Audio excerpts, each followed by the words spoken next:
साथियों नमस्कार। आज का वीडियो उन युवाओं के लिए है जो सरकारी नौकरी के माध्यम से न केवल अपना भविष्य सुरक्षित करना चाहते हैं बल्कि अपने माता पिता के चेहरे पर मुस्कान और समाज में सम्मान का गौरव देखना चाहते हैं।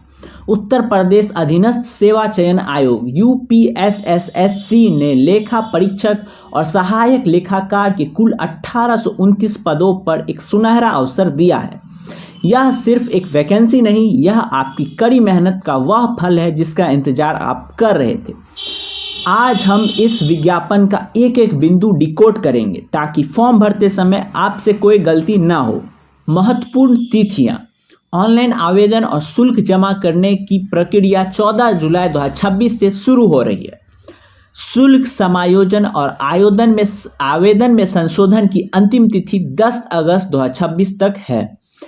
विशेष चेतावनी, आवेदन का प्रिंट आउट तब तक नहीं निकलेगा जब तक बैंक से शुल्क समायोजन रिकॉन्सिलिएशन पूरा ना हो जाए। इसलिए 3 अगस्त का इंतजार ना करें, समय रहते काम पूरा कर लें। कौन कर सकता है आवेदन? क्या आप इस दौर के लिए पात्र हैं? सबसे पहले इस परीक्षा के लिए वही अभ्यर्थी योग्य है जिन्होंने पीईटी 2025 की परीक्षा दी है और आयोग द्वारा उनका स्कोर कार्ड जारी कर दिया गया है। यदि आपने पीईटी 2025 में 0 या नकारात्मक यानी कि निगेटिव अंक प्राप्त किया है तो आप मुख्य परीक्षा के लिए शॉर्टलिस्ट नहीं किए जाएंगे। शैक्षणिक योग्यता की बात करें तो अधिकांश पदों के लिए भारत में किसी भी मान्यता प्राप्त विश्वविद्यालय से कॉमर्स में स्नातक की उपाधि या अकाउंटेंसी में स्नातक यानी कि डिप्लोमा अनिवार्य है। इसके साथ ही किसी मान्यता प्राप्त संस्थान से कंप्यूटर संचालन में ओ लेवल डिप्लोमा होना आवश्यक है। आयु सीमा की बात करें, लगभग सभी पदों के लिए आयु सीमा 21 से 40 वर्ष निर्धारित है।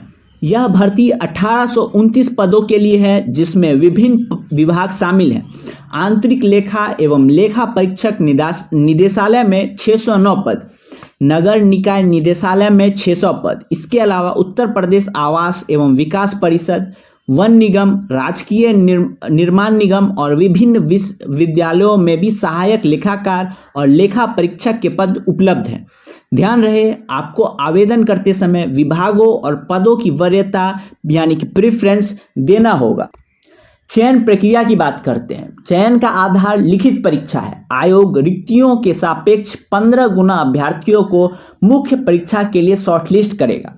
शॉर्ट लिस्टिंग पीईटी 2025 के नॉर्मलाइज्ड स्कोर के आधार पर की जाएगी। आपकी सफलता का रास्ता आपके पाठ्यक्रम से होकर गुजरता है। परीक्षा 100 अंकों की होगी और समय होगा 120 मिनट यानी कि 2 घंटे। भाग 1 में 80 क्वेश्चन, अंकेक्षण और अंतिम खाते, समायोजन, प्रविष्टियां, लेखा परीक्षण और परिचय। लेखांकन के सिद्धांत यानी कि जनरल, लेजर, त्रुटि सुधार और डिप्रिसिएशन पद्धति, वित्तीय नियम, दोहरा लेखन प्रणाली, बैंक समाधान विवरण और सरकारी वित्तीय नियम, कंप्यूटर का वित्तीय प्रयोग, आरटीजीएस, ई बैंकिंग और बजट नियंत्रण, इनवॉइस अकाउंटेंसी, किराया क्रय पद्धति, शाखा खाते, दिवालिया खाते, टैक्सेशन और अंकगणित, जीएसटी, आयकर और गणितीय प्रश्न। भाग 2 की बात करें, यहाँ से 15 प्रश्न आएंगे। कंप्यूटर एवं सूचना प्रौद्योगिकी, hardware, software, operating system, internet, e governance और आधुनिक तकनीक जैसे एआई, बिग डेटा और मशीन लर्निंग। भाग 3 की बात करें तो 5 प्रश्न होंगे। उत्तर प्रदेश का सामान्य ज्ञान, इतिहास, कला, संस्कृति, भौगोलिक स्थिति, अर्थव्यवस्था और प्रशासन। हर गलत उत्तर पर 25% यानी कि 1/4 की निगेटिव मार्किंग है। तैयारी में एक्यूरेसी पर ध्यान दें, तुक्के लगाने से बचें।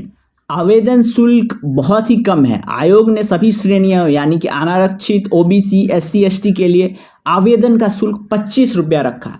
यह केवल एक ऑनलाइन प्रक्रिया शुल्क है। मुख्य परीक्षा का शुल्क बाद में केवल उन्हीं से लिया जाएगा जो शॉर्ट लिस्ट होंगे। महत्वपूर्ण अनुदेश, गलती की इनमें कोई गुंजाइश नहीं। महिला अभ्यर्थियों के मामले में पिता पक्ष से निर्गत जाति प्रमाण पत्र की ही मान्य होगा। यदि आप ईडब्ल्यूएस का लाभ लेना चाहते हैं तो प्रमाण पत्र 1 अप्रैल 2026 से 3 अगस्त 2026 के बीच जारी होना चाहिए।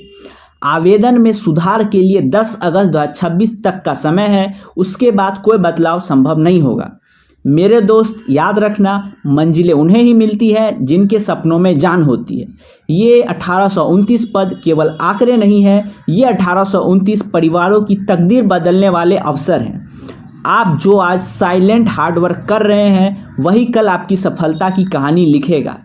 जब आप मेहनत करेंगे तो न केवल आपके लिए एक करियर बनाएगा, बल्कि अपने बुजुर्ग माता पिता का सहारा बनेंगे और अपने छोटे भाई बहनों का भविष्य सुरक्षित करेंगे। आज ही upssc.gov.in पर जाएं, ध्यान से आवेदन करें, प्रिंट आउट संभाल कर रख लें। अगर कोई दिक्कत आए तो आयोग से संपर्क करें, लेकिन हार ना माने। अपनी तैयारी को आज से ही एक मिशन बना लें। यह परीक्षा आपके धैर्य, आपकी विद्वता की परीक्षा है। मेरी शुभकामनाएं आपके साथ है। इस वीडियो को उन सभी साथियों के साथ शेयर करें जो सरकारी नौकरी का सपना देख रहे हैं। जय हिंद।